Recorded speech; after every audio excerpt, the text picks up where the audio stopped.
Hello, this is Microphone Media. Please like, subscribe, and share. Thank you. Okay. ምን አዲስ ነገር አለ? ምን አዲስ ነገር አለ? አዲስ አበባ ብዙ ከባድ ነገሮች አሉ። ፍራቻ ላይ ስላሉ ከብዷል አዲስ አበባ። አሁን በዚሁ ከቀጠለ እርስ በርሳችን መበላለታችን አይቀርም ማለት ነው። መበላለታችን ስለ አመራሮችና እንዲሁም ታች ያለው ህብረተሰብ ለትራንስፖርት ምንም አይነት ነገር ከሌለ ሰው ይርባዋል። ወደ መራብ ደረጃ ነው እየደረሰ ያለው እና ከባድ ነገር ነው አሁን እየመጣ ያለው። ሰው እርስ በራሱ ሌላ ነገር ሊያስብ ስለሚችል በውስጡም ቂም ስላለበት ብዙም ስለተጎዳ የሚያስበው ምንድነው ከመንግስት ጋር መጋጨት ነው። መንግስት ይሄን ሰዓት ነው ካወቀበት ከነቃ በጣም መጠንቀቅ ያለበት እቺን ሰዓት ነው። ምክንያቱም በቁስል ላይ ቁስል ነው። ብዙ ቁስል አለበት ህብረተሰቡ። አሁን ደግሞ እቺኛዋ ቁስል ስትመጣ ይከብደዋል። እዚህ እቺኛዋን ይታወቅ የሚፈጠረው ነገር ከባድ ነው የሚሆነው። መቼም ሰው ሆኖ በሰው ላይ ይሄን ያህል የሚጨክን በሌላ ሀገር አሁን ለምሳሌ አሁን ነው ከኛ ጋር ጠላቱ ነው ይሄን ቢያደርጉ አይገርመንም። ምክንያቱም ሌላ ሀገር ስለሆነ ጠላት ናቸው። ጠላት የሚያደርገውን ነገር ያደርጋል። ግን በእኛ ወንድም በወንድሙ እንደዚህ መሆኑ እኔ ይሄ በጣም የሚገርም በቃ እኔ ፍጥረትም አይመስለኝም። ይሄ ግን ወንድሙን ጨርሶ መብላት የሚፈልግ ሁለት ወድ ያሉ በፊት ለፊትና በኋላ ሁለት ወድ ያላቸው አመራሮች ናቸው በአብዛኛው። በዚህ ላይ መንግስት ራሱ የሚፈልጋቸው እንደዚህ አይነት ሰዎች ጥልቅ መሀይም ሲሆኑ ጨካኞች ሲሆኑ የሚፈልጋቸው። ጥልቅ መሀይም ስትሆን ፕሮፌሰር ትባላለህ። ጥልቅ ጨካኝ ስትሆን ደግሞ አመራር ቦታ ላይ ሆነ ህዝቡን ትጨፈጭፋለህ። ይሄ መንግስት ይፈልገዋል። እንደዚህ አይነት ላይ የተመሰረተ የዱርዬ ስብስብ እንጂ እኔ ይሄ አሁን መንግስት ነው ምናምን የሚባለው ለኔ አልቀበለውም። እና ከባድ ነው እየሆነ ያለው እውነት ነው። ሽንኩርቱ ምኑም እየጨመረ ነው። ሁሉም ነገር አሁን ሽንኩርት እኛ ጋር አሁን ዛሬ ገዛ ነው 120 ብር ነው። እንደዛ አሉኝ እኮ ዛሬን አይደለም ማስበው። 120 ብር ነው ዛሬን አይደለም ማስበው። ነገስ ነው። ነገ እኮ ይጠፋል። ዛሬ ስላለ 120 ብር ነገ ደግሞ ይጠፋል። ሲጠፋ ደግሞ ምንድነው የሚደረገው? እርምጃ የከፋ ነው የሚሆነው። ምክንያቱም ይሄ የመረረው ህዝብ ምንድነው ከዚህ በፊት አባባል አለ። የመረረው ህዝብ ቤተ መንግስት መጥቶ ምንድነው መንግስትን ይበላል ነው ምናምን ይባላል። የመረረው ህዝብ ቁጭቱ ከፍተኛ ነው የሚሆነው። 97 አይነት አይደለም የሚሆነው። 97ማ ቀላል ነው። ይሄ የከፋ ነው የሚሆነው። ምክንያቱም በጣም ደምን ትሬኒንግ ያደረገ አገዳደልን በጣም ብዙ ጊዜ የተለያየ አገዳደልን የሰማ ጭካኔን በውስጡ ያዳበረ ህብረተሰብ ነው። ሁሌ ስለ ጭካኔ ስለ ግን ይሄን ነገር እየሰማ የቆየ ነውና መጨረሻው አያምር። መጨረሻው የማያምር ነው የሚሆነውና መንግስት ይሄንን ነገር አስቦበት ምንም እንደ ሰው ቢኖር አመራ እንደምንም ብሎ ያለችውን ነገር ምንም ይገርመኛል። ምን ተፈልጎ ተጨማሪ እድሜ የሚሰጥ ይሆነ? አዎ ተጨማሪ ሆድ አንድ እንጀራ ነው ሁሉ የሚበላው። እንደው 2-3 እንጀራ የሚበላ ቢሆን አሁን 2-3 እንጀራ ትጋፋለህ። አንድ እንጀራ በልቶ የሚያደር ሰው አንዱን ካንዱ ከፋፍሎ ለራሱ ብቻ ማሰቡ ተጎጂነቱ በኋላ መጥፎ ነው የሚሆነው እና ምን እንደታሰበ አይታወቅም። ይከብዳል። አንዱ ደግሞ የሃይማኖት አባት ናቸው የነገሩኝ ደውለው አንድ ጊዜ በሃይማኖት የማ ብሎ ወጥቶ የነበረው ይሄ መከፋፈል የኦሮሚያ ምንድነው የሚባለው ሲኖዶስ ብለው ወጥተው እያሉ ጥቁር ለብሶ ህዝቡ አንድ ጊዜ 3 ቀን ብቻ አይ በሃይማኖት የማ ሲል ሰውየው ፈርቶ ምን እንዳደረገ ራሱ አጣልቶ ራሱ ሊበታተን አስቦ የነበረ መልሶ ደግሞ አስታራቂ ሆኖ መጥቶ ወድኛል አይወድኝም ያደረገው እንደዛ ነው። እና ህዝብ ከተነሳ ካበረ አንድ አሁን ቆራጥ የሆነ የሃይማኖት መሪ በቃ ይሄ ሰውዬ በቃን ብሎ የሚናገር መሀል አዲስ አበባ ቢገኝ እሳቸው ሊገደሉ ይታሰሩ ይችላሉ። ከዛ በኋላ ግን ህዝቡ ግልብጥ ብሎ ነበር የሚወጣው። በጣም ሞሮታል ህዝቡ። በቃ ቤተክርስቲያን መጥቶ ሲያለቅስ ነው የሚውለው። ቤተክርስቲያን ተርበው ተሸግረው ደህና ልብስ የድሮአቸውን ለብሰው መጥተው ግን ባዶ ሆድ መለመንም በቃ እንዴት አይችልበትም። ጥሩ ኑሮ የነበራቸው ሰዎች ወደ ድህነት የመጡበት ነው። ይሄ ሰው እንደዚህ አይነት ክፉ ሰው ገጥሞት አያውቅም። ኢትዮጵያ ምን ርግማን እንደላከባት አናውቅም እያሉ እየነገሩ የነበረ የሃይማኖት አባት አንዱ እውነት ነው። አዎ እንዴት መሰለህ አሁን ለምሳሌ ያው አሁን ያለው የሰይጣን ትንፋሽ ነው። ሰይጣን ነው ይሄንን ነገር ያተራመሰን ያለው የሰው ባህሪ አይደለም። አሁን ያለን እየተዋጋንም ያለነው ከሰይጣን ጋር እንጂ ከሰው ጋር አይደለም። ግን አንድ ነገር አለ። እኔ ክርስቲያኖችም አሁን ክርስቲያን ነኝ፣ ኦርቶዶክስ ነኝ። በጣም የሚያናደኝ አንዳንዴ መጽሐፍ ቅዱስ ራሱ ምን ይላል በሰለ አይንህ የማይሆን ነገር መጥፎ ነገር ሲያይ አውጥተህ ጣለው ነው የሚለው ለምክንያቱም ገነት አትገባም አውጥተህ ጣለውና ገነት ትገባለህ ነው እንኳን በሃይማኖትህ እንኳን ቤተክርስቲያን አቃጥሎብህ ቤተክርስቲያን ማሲያቃጥልህ አይንህን እኮ ነው ያሁን አይንህን መጥፎ ነገር ስላየህ ቤተክርስቲያን ማካቃጠለብህ ተታገላለህ በቃ ስርዓት ታስይዛለህ ደፋር ነው የሚፈልገው አምላክ ፈሪያቱን አትልመጥመጥ እንትን አትበል ይሄ ሐሳብ የተቀያየረው ሰው አይወደድም ብዙ ጊዜ እዛም እዚህም ሰይጣንም ጋር ፈጣሪም ጋር የሚል ሰው አይነት ተጠራጣሪ ሰው አይፈለግምና እንኳን ቤተክርስቲያን አቃጥሎብህ አይንህ እንኳን የሆነች ነገር ካየ አውጥተህ ጣለው ነው የሚለው እንኳን በእምነት የመጣው እምነት የመጨረሻ ነውና በእምነትህ መስዋዕትን ብትሆን ይላል መጽሐፉ መስዋዕት መሆን አለበት መስዋዕት አትሆንም ዘላለማዊ ህይወት ነው የምታገኘውና በአብዛኛው እኛ ክርስቲያኖች ተርመጥምጠናል ምን እንዳርመጥምጠን አናውቅም አሁን ግን ያ የሚያርመጠምጠው ነገር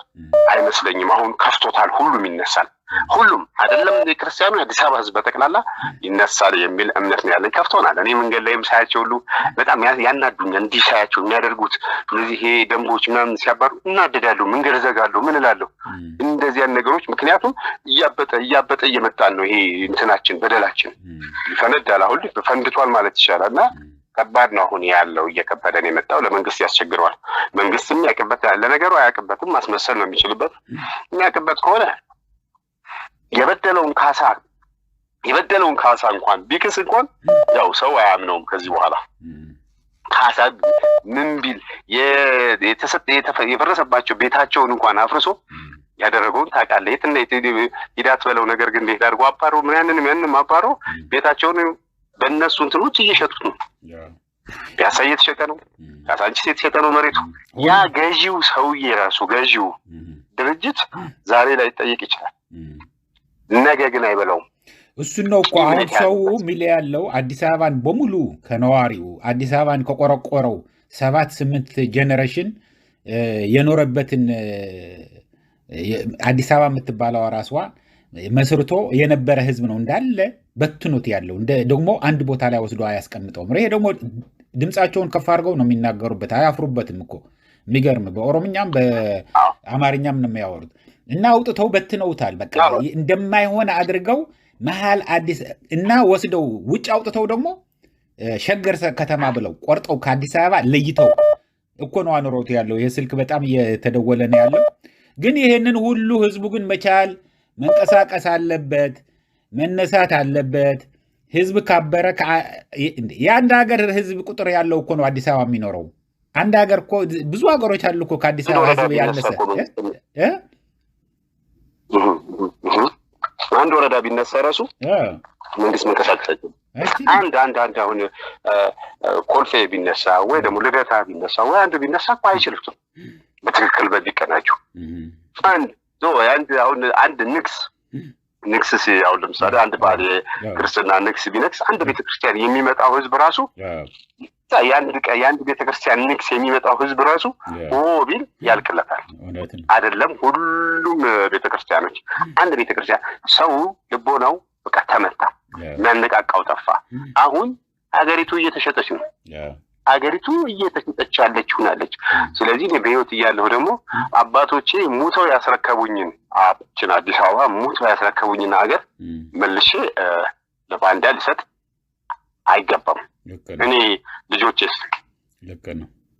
ልጆቼ ነገ ምን ሊሆን ነው እና ይሄ ከባድ ነው አሁን እየከበደን የመጣው ኤኒዌይ አሁን ያለው አዝማሚያ መንግስት ካላስተካከለ ራሱን ካላስተካከለ የኔ የሚለውን ነገር እንትን ብሎ የኛ የሚል ካላደረገ የኔ የሚለው ይጠፋል በነገራችን ላይ እንዳለ የኔ የሚሉትም ራሱ እኔ ከሚገርምህ ከራሱ እንትኖች የሌላ ብሔር ተወላጆች ናቸው የኔ የሚለውን የሱ ጥገኛ የሆኑት በአብዛኛው ባንዳዎቹና በጣም ያስቸገሩት እነሱ ናቸው በጣም የሚያስጠላ በጣም የሚያስጠላ ስማቸውን ሁሉ እንዴት ለራሳቸው ብሔር የማይሆኑ ብዙ ባንዳዎች አሉ እነዚህ ነገ ትውልድ ይጠይቃቸዋል ልጆቻቸው ላይ ይመጣል ልጆቻቸው ነገ ምን እንደሚሆኑ አያውቁም እና ከባድ ነው አሁን ያለው የአዲስ አበባ ህዝብ ግን አሁን የምልህ የፋኖም የቲዲኤፍ የትግራይ ሰራዊት የኤርትራውም ከአፋር ጋርም ትብብር እያሳየ ነው በቃ ምልህ በጣም እየሰከኑ ነው ያለው በቃ አይ አንድ ቦታ ተጀመረ ተደረገ ተብሎ እኛ የምንቀጥለው የምንዋጋበት እየተዋጋን የምንኖርበት የለም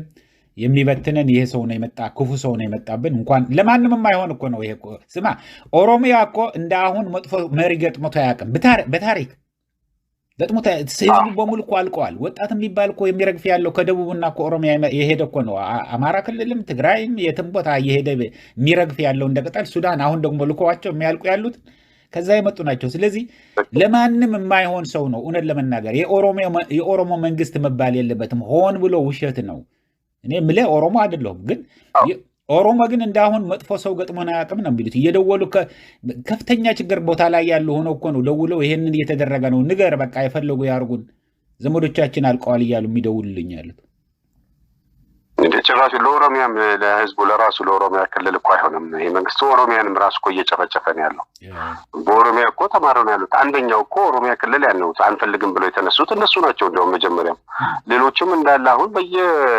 ክፍለ ሀገር ነው ምለው እኔ ክልል አለው ምክንያቱም ክልል የሰይጣን ነውና በየክፍለ ሀገሩ አሁን በየቦታው ተነስተዋል ሶማሌውም ምኑም ተነስተዋል ብዙ ምናቃቸው ሚስጥሮች አሉ ይሄ መንግስት ያሰባቸው እስከ ጥግ ድረስ ጉራጌን ክልል ምን እንዳሰበው እናቃለን ጉራጌን መሬቱን ለራሱ አድርጓል ጉራጌ ክልል እንጂ ማነው አገር እንጂ ክልል የለውም ምናምን ብሎ ያችን ሀገር ለራሱ እያደረጋት ነው ብዙ ነገሮች ምናቀዋል ብዙ ሚስጥሮች አሉ ይሄ መንግስት ከወረደ በኋላ ብዙ ሚስጥሮች የሚወጣሉና ምንድነው ትልቁ ነገር ለማንም የማይበጅ ለማንም ለራሱም አይሆንም ብልጥ ሳይሆን ማለት ብልህ ሳይሆን ብልጥ ነው ብልጥ ለራሱም አይሆንም ለሰውም አይሆንም ብልህ አይደለም ብልጥ ነው ስለ ለራሱም አይሆንም ለሰውም የሚሆነው ብልህ ነው ለራሱም የሚሆነው ለሰውም የሚሆነው ስለዚህ ይሄ ምንድነው የሚፈልገው በትርክት ነው የሚሄደው በትክክለኛው በህይወት በቃ በህይወት ሂደት አይደለም እየሄደ ያለው በሚያደርገው ዛሬን ነገን ያየ የሚያደርጋቸው ነገር ሳይሆን በትርክት ነው እየሄደው በትርክት የተሞላ መንግስት ነው ትርክት ደግሞ ምንድነው ብዙ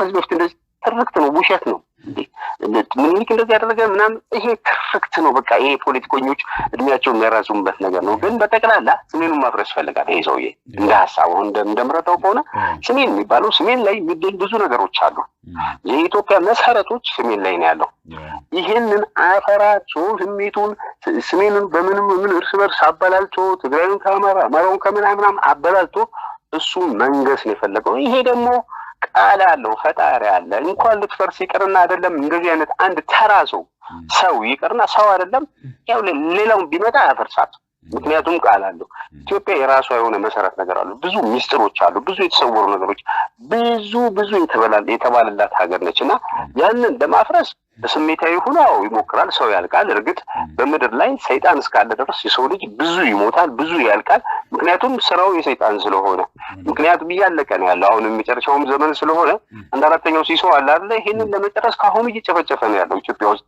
እየተደረገ ያሉ ብዙ ነገሮች አሉ በመድኃኒቶች እንሰማለን ይሄው ከውጭ የሚመጡ መድኃኒቶች አሉ ለምሳሌ ይሄ ማርግም ነው ማሚሉት የሱ የክትባት ምን ያህል ጊዜ በሰው ልጅ ላይ በሽታው ሳይሆን መድኃኒቱ ነው ሰው የሚገለው ይሄን ያህል ተጠራጥረናል አቃላል በየትምህርት ቤቶች አሁን ይመጣል የማህበር ምንድነው የማህፀን ካንሰር ከ9 ዓመት ጀምሮ ትወጋላችሁ እየተባለ እየተወጉ ነው ምን እንደሚወጋቸው አናቅም ግን እኛ ተጠራጥረን ያለነው እንዳይወልዱ የሚያደርግ ነው የሚባል ነው እየሰማን ያለነው በየትምህርት ቤት ከ9 እንግዲህ የትኛው ተቆርቋሪ ነው በየሰፈሩ ደግሞ በቀን ይመጣሉ 2-3 ተከትቧል ህፃናት 2 ዓመት በየጊዜው እያስቸገሩ ነው ምን እንደሚያደርጉ አናቅምና በፍራቻ ነው ተጠራጥረን ይሄን ማንቀበልም ብለናል የነቁት ነቅተዋል ያነቁት ግን ያን ነገር የተቀበሉት ነውና ከባድ ነው እኛ እግዚአብሔር ነው የሚያግዘን ሰይጣን ከሰው ጋር ቢተባበርም ሰው የሆነ ትክክለኛ ሰው ደግሞ ከእግዚአብሔር ጋር ተባብሮ ይሄንን ነገር ድል ያደርገዋል ይያልም ያላል በጣም ጥሩ እንዴት ለመጨረሻ ማነሱ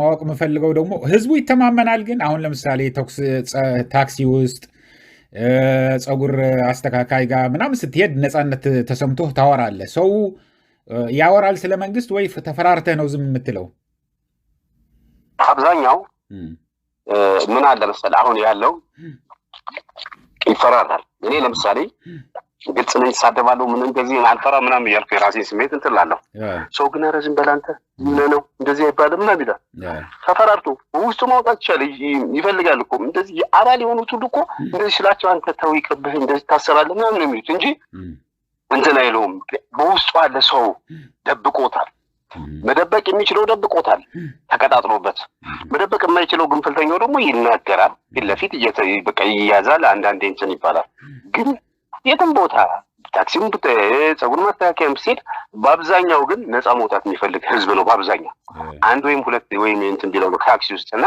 ነፃ መውጣት የሚፈልገው ስለሆነ ውስጡ የታፈነው ያለው ሰው ስለሆነ መተንፈስ ነው የሚፈልገው ማውራት ነው የሚፈልገው በቃ እንዲፈነዳለት ነው የሚፈልገው አንድማ ሲሆን ደስ እንደሚለው እኔ እንጃ ታክሲ ውስጡን እንኳን ምን አባቱ ማንም ሰጠነ ነው ውስጡ እየተቃጠለ ተው እንደሱ አይደለም ብለው ቀስ ብለው ነው የሚመክሩ እና ሁሉ በእውነቴ ነው በውስጡ ይዞት ነው ችሎት ነው እንድጎዳበት አይፈልግም ምክንያቱም እኔ የሱ አይነት አመለካከት እንዳለኝ ስለሚረዳ እንድጎዳበት ተው እንደሱ አይደለም እሺ እንደዚህ ቀስ ዝም በል ምናምን እያለ ነው እንት ቢሉት ጊዜ ያለው ምናምን ይሄ ነው የገደለን እንጂ ከዚህ በኋላ ጊዜ የለውም ይዞይ አሁን ያለህበትን አካባቢ ያልጠየቀህም ግን ሸገር ከተፈናቀሉ አንዱ ነህ ከመሃል ከተማ ወደ ዳር ከተወሰደው አዎ ያሳዝን አንዱ ነኝ አይገርም አንዱ ነኝ ያው እየሄድኩኝ ናፍቆቴን ሰፈሬን እየሄድኩኝ አያታለሁ እየሄድኩኝ አያታል ምንም ማለት ከተጎዱት አንዱ ነኝ ግን ምን ብዙ ነገር ላዋራ እችላለሁ ማንነት አያስፈልግም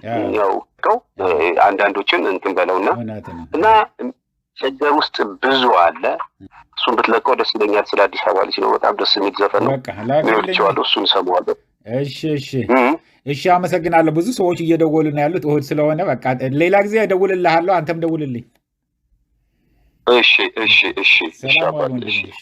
ሰላሙን ያምጣልን እንግዲህ አድማጮቻችን ያው ቀጥታ ከአዲስ አበባ ደውሎ የነገሩን ነው ይሄንን እያልኩ እንግዲህ ለአሁን እዚህ በቃኛል እስከሚቀጥለው ጊዜ ድረስ ሰላም ደህና ዋሉ ደህና ደሩ ቻው